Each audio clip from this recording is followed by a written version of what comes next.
We're going to be taking some notes today, so make sure that you have a piece of paper and a pencil in front of you. With today's notes, we're going to be doing a lot of graphing. So when you're making a graph, you do not have to put all the grid lines that I put down. So if you look at this, that's a lot of work for you to do. So when you are making a grid for your notes, if you don't have a printer that you can print out graphs by yourself, just on your paper, make your y-axis, so the one that goes up and down, make your x-axis, the one that goes left and right, at a perpendicular angle like how I have here. Make sure that they are two pretty straight lines, as straight as you can get them. And then when I'm making graphs on a piece of paper, I don't do all those grid lines. All I do is little tick marks. So I'm going to make evenly spaced tick marks on my grid to show those numbers. So usually I only go up to maybe 5. I might have to go up to 10 if we're working with bigger numbers. So I'm just going to go around and make 5 tick marks all the way around as evenly spaced out as I can. And so when you get into graphing, you're going to be using these tick marks. And what I would do is, so since it gets a little confusing because you're not perfect, you're not going to make these perfect. When you plot your point, so let's say that I plot this point right here. Might get a little confusing. I can't really tell where it is maybe. So what you're going to do is you're just going to go ahead and write where that point is. So we'll say that this point is at +3 for our x. So over 1, 2, 3 matches up kind of sort of right there. And then we went down 5, so we're going to call that 3, -5. You could also, over on the side, make yourself a key. So we're going to call it a key over here. And we're going to say A is 3, -5. Sorry, my handwriting is not great on here. So we called this point right here A. So rather than writing all that over here, since I have my answer key now, I can just call that point A, which saves you a little bit of space on your grid over here. So keep that in mind as you're going through here. Don't do all the grid lines, just do it like how I did here. It's going to save you so much time. With that being said, we're going to go on to our notes. So we are in 5.5. We're talking about slope today. So there's 3 different sections that we're going to talk about. The first is just graphing data, which you might have done in 5th grade probably, and then maybe even down to 4th grade. So hopefully you have a good idea of how to do this. If not, here's your refresher. So if you don't remember how to graph data at all or plot points, make sure you write every single one of these down so you have this in your notes and you can look back at it. So the first thing that we're going to do is we're going to start at 0.00. And if we wanted to graph the point, let's say 2, -3. We start at 0, 0, and then it says move over x units. So that's going to be left or right. But which number is our x? Hopefully you're thinking that this first number is our x and our second number is our y. So it's always going to go in alphabetical order when we're looking at a point, x, y. So we are starting at 0, 0 again, and we're moving over x units. X is a +2. So x is going to be our left and right. So since we're going positive is to the right. So we're going to graph we're going to be moving over there, but we're not graphing the point yet. So we're right here for now. And then we're going to be moving over y units. So y, for our y-axis, is up and down. So from where we were, we're going to be moving -3 points. So negative is a downward direction. So we're going to go down 1, 2, 3, and that's actually where we're going to be drawing our official point. We're graphing the data right there. When we're graphing our data, when we're making our linear equations and we're graphing those linear equations, I'm going to be giving you more than 1 point though. So let's go ahead and look at that situation. So I've given you 5 different points here because there's 5 different rows. When you're plotting points, I'm only going to ask you to plot 3 points total. And that's just to make sure that you're going to be working with a linear line. Remember, linear means straight. And so if I was going through and I was graphing some things, if I said my first point is here, my second point is there, and my third point is there, I'm going to ask myself, is that linear? Is that straight?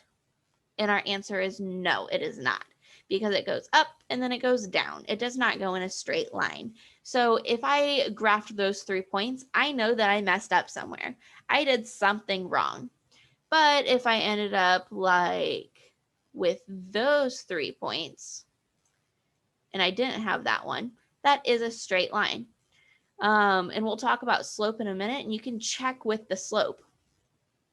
So those are a straight line. We're going to connect those 3 points with our line. So let's go ahead and work on this problem. So let's do this one together. So like I said before, you just have to graph 3 of the points. So we're going to graph this first one. We're going to be starting at 0, 0, and we're moving x, and then we'll move y. So x is a -4. Remember, x is left and right. Since it's a negative, I'm going to be moving left. 1, 2, 3, 4. Now, from where I'm at, I'm going to be moving my y. Y is a -1. So we're going to go down 1. And that's going to be our first point. Our second point is -2, 0. So from 0, 0, we're moving -2x, -2. And then since that's a 0, that means that we don't move anything for y. So that's going to be our second point. Now we can make a prediction. Where should our third point be? It should be right there. So if I get anywhere else, it is not right, or anywhere else on this line path that I'm going, something is wrong. So let's try this third one. So our third one is 0, 1. So we're starting at 0, 0. We don't move any on our x because x is 0.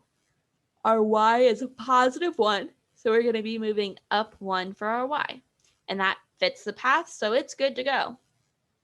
So remember, you could have chosen these 3 points. You could have chosen the first one, the middle one, the last one. Doesn't really matter.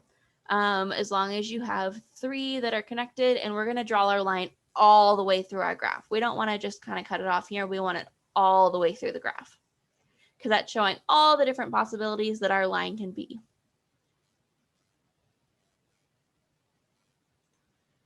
Now I have one for you to try. So you're going to try this problem out, try to graph it, and then check with me when you're done. So go ahead and pause the video now.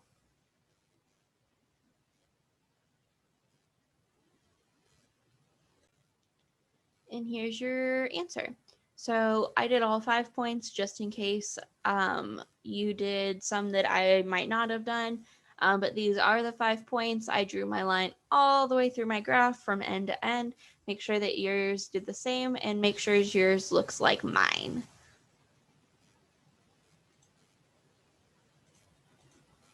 So now I have a quick video for you to watch. It's going to explain how slope works. So make sure that you take notes over this video. We'll talk about it a little bit when it's done. Welcome to the adventure of Slope Dude. Meet Slope Dude. He loves to ski. We are going to follow him, and he'll teach us some important aspects of slope. This is the course he's skiing today. Again, what he says will teach us about slope. You need to remember that Slope Dude always skis toward the right or eastward. When he starts out, he's going uphill. It's hard work. He says puff, puff, positive as he goes up the mountainside. Puff, puff, positive, puff, puff, positive, puff, puff, positive. Now he's at the top. It was puff, puff, positive all the way up the mountain. But now he can look forward to the downhill. On the way down the mountain, he says, nice, negative, nice, negative. And now, after the downhill, he's in for the hardest part of the ski run, the long, flat part. He says, This is zero fun. This is zero fun. This is zero fun. This is zero fun. And as he finishes the flat part, he doesn't see well ahead, and all of a sudden, he comes to the edge of a cliff. It's straight down. So frightened is he that he says the worst curse word possible in math and in algebra. Undefined.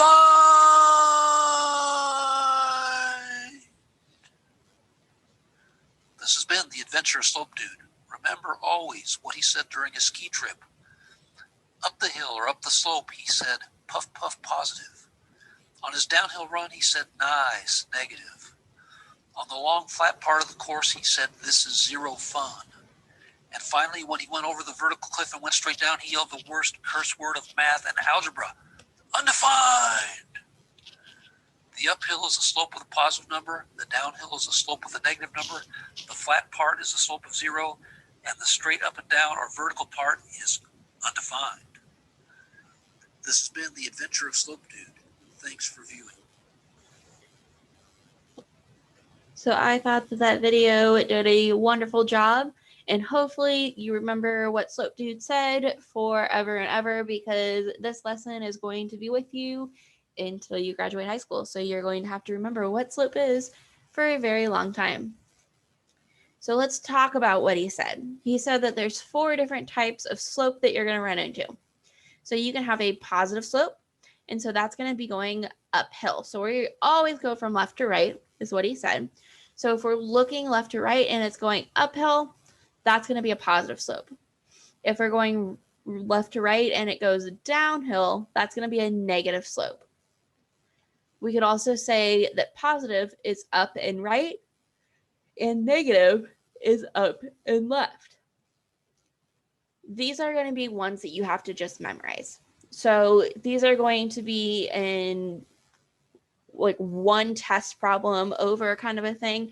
It's just going to be something that you have to memorize. Whereas positive and negative slopes, you're going to run into a lot. So if I give you a line that's horizontal, so it just goes left to right, you just have to know, and you just have to tell me that that's going to be a zero slope. Same thing goes for undefined. So if it goes up and down, or if I say it's an undefined slope, you know that it's a vertical line. Mathematically speaking, more so at least, the way that I remember this, if I'm thinking about a fraction, is through no and okay. So we have N-O and we have O-K. So I would write that down in your notes as well. The N and the K are both variables, so it can be any number you want, but the O's are zeros. So if you're working on a slope and your slope had 0 over, let's say 5, you know that that's going to be a zero slope. It's going to be a horizontal line. So those 3 words all go together. Same thing goes for the undefined. If I had, let's say that this N is a 5 over 0, that's not possible. If I typed 5 divided by 0 in my calculator, it'll say something like syntax error. That means that it's not possible to do. So it's an undefined slope. So mathematically speaking, that's why those 2 things work. So you can either just memorize that, or if you want to do it a little bit more mathematically, you can think about the no and okay. Let's go into section 2. So this is going to be over finding slope. So you're going to be going from one dot to the next. So I'm going to be giving you a line. You're going to go from one dot to the next. You're going to count how many you go up or down. So you're going to be thinking about your change in y. So that means up and down, right? So that triangle is what we write as change. So I don't want to write out the word change every time I need to. So triangle means change in math. Mathematicians are lazy. So we're looking at how much we're going up. So it's going to be the change in y. And that's going to be the top part of our fraction. Whenever we're dealing with slope, it's going to be a fraction every single time. That's one thing that's really hard for students to remember, is that slope is always going to be a fraction. Every single time it's a fraction. Keep that in your mind. our second step is counting how many you go over. So if I'm thinking about over, that's left and right, that's going to be our x-axis. So our slope is going to be the change in y over the change in x. Also keep in mind about slope dude. So if you see a vertical line or a horizontal line, that's going to be a undefined slope or a zero slope. But if you want to think about it in the mathematical sense, think about where that zero is when you get that zero. So if we had zero on top, remember that's going to be a zero slope. I want you to write out that it's a zero slope. If you get a zero on the bottom here, I want you to tell me that that is an undefined slope. So you can't just write that fraction, sorry. So let's go ahead and try a problem. So I know that it's going to be the change in y over the change in x. We always have variables to represent things in math. For slope, that's no different. So there's actually two different variables you can use. In 7th grade, I'm supposed to teach you about the variable k for slope, but you literally only use this in 7th grade. So the other variable that we use for slope is m. So in 7th grade, you're probably going to see k a lot on like standardized tests. But as soon as you move into 8th grade, as soon as you move into 8th grade, we're going to get rid of the k and just use the m. So just remember that both k and m mean our slope. So you can use either variable. It doesn't matter which one. They mean the same thing. They both mean slope. So make sure that that gets put into your notes. So let's go ahead and look for our change in y over our change in x. So I'm going to start off my fraction by putting my bar there. Now I'm going to be looking for my change in y. I know I'm going from one point to the next. So let's draw our right angle that's going to connect those two. Notice how this is a right angle right there. So we're going to figure out how much we're going up and how much we're going to the right. So up is a positive direction. So I'm going up 1. Right is a negative direction, right is a positive direction. So I know this is going to be a positive movement, and we're moving over 2. Change in y, up and down, was a positive 1. Change in x, left and right, was a positive 2. So we're going to have our slope is 1 over 2. Let's look at our next problem. So we've got a different line here. I'm going to be asking you to find slope of this line. So there's 2 different ways you can do it. You can go up and left, or you can go down and right. So it doesn't matter which 2 points you choose. It doesn't matter which direction you head. You could even go from this point all the way up to that point if you really wanted to, because that's going to simplify to whatever this is. All these are going to be the same answer. Go ahead and find out what this slope is now. So pause the video.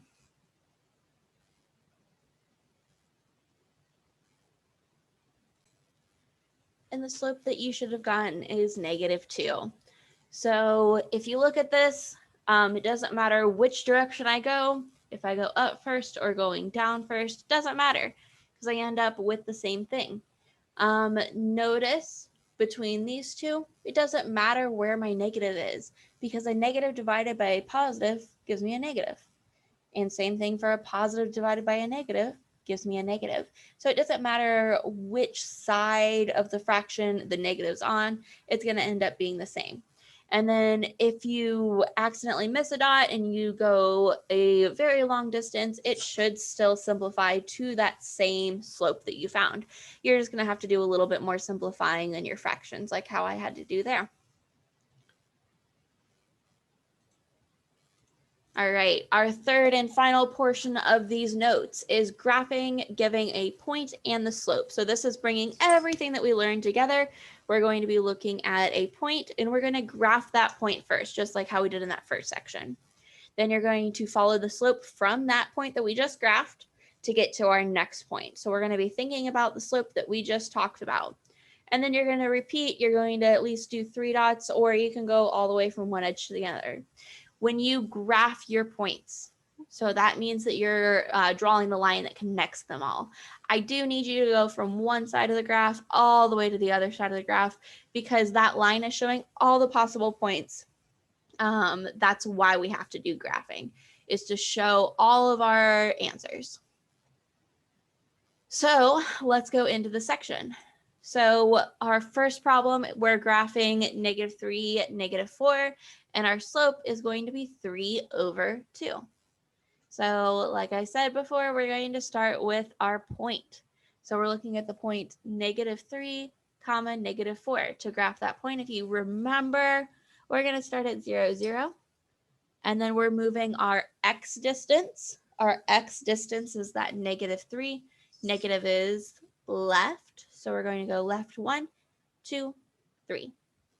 Now we're following our y. Our y is going to be a -4.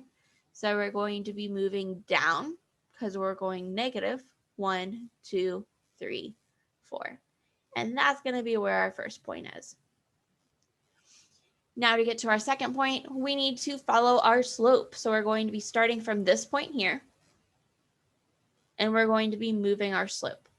So if you remember, our slope is our change in y over our change in x. In this one right here, it says that our change in y is 3 and our change in x is 2. So from here, our change in y is 3. It's a positive 3. We're going to move up 1, 2, 3. And our change in x is 2. So x is left and right. Positive is to the right. So we're going to move right 2. And that's going to be our second point. We need another point. So we're going to go up 3 again and then right 2. Because we're just following that slope. We can keep going up 3, right 2 to get even more points if we wanted to.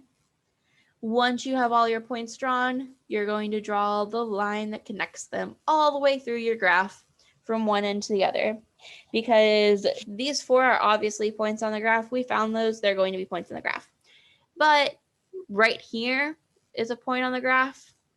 Right here is a point on the graph. Right here is a point on the graph. All of these are solutions to our graph because they fall on the line. But we don't want to work with decimals, which is why we only work with our whole numbers. And that's where it crosses our grid perfectly, are those whole numbers. But technically, all of these are actually solutions as well. And so when we draw that line, it's saying every little point on here is going to work out for our graph, but we only checked these ones because they're the whole numbers. They're easy to work with. So keep that in mind to make sure you draw your line all the way through. This is going to be our last problem, and then you are done with your notes. So go ahead and give this one a try. Start it out. If you get stuck, pause the video and check with me. Okay, if you got stuck trying to figure out your first point, it's going to be right here because we're looking at the point that was given to us, 1, -1. We're going to go over 1 and then -1. So x, y. So try to use the slope now to come up with your next point. If you went down and right, you did well. That's going to be your next point right there because we're looking at -1, +3. So from this point, we're going down 1 because of that -1, and then +3 to the right. But we get to the edge of our graph. So if you run out of space, you can actually go the other way as well because of what we talked about earlier. So this is a super important 7th grade concept. This is probably one of the most important 7th grade concepts. So if you have a negative number with a fraction, you can write the negative out front like how we did here. But you could also group the negative with the 1, or you can group it with the 3. Because remember what we talked about earlier, negative divided by positive is still going to be a negative. Positive divided by a negative, still going to be a negative. They're all the same number. So instead of going down with -1, you can go up with +1 using this fraction here. So we went up 1, but that means that we have to go left 3. So left 1, 2, 3. And that's going to be our next point. You can keep going if you want, and you get all of your points. So hopefully you did well on this. If not, we're going to have problems to practice with. Draw your line that goes all the way through to the best of your ability, and then you're done with that one. So hopefully this gave you a better idea on what slope is. I'm going to give you a quick just review lesson over everything that you learned today, and then you're going to have your homework to do tomorrow as well. I tried out a new software for our homework, so let me know what you think of it. I think it's going to be a lot easier to do worksheets online, and it's going to save me time and save you time in the long run. So let me know what you think of that software. If you have any questions over slope, again, this is a super important 7th grade concept, so make sure that you understand it. If you have any questions, please just send me an email. I am free to meet up.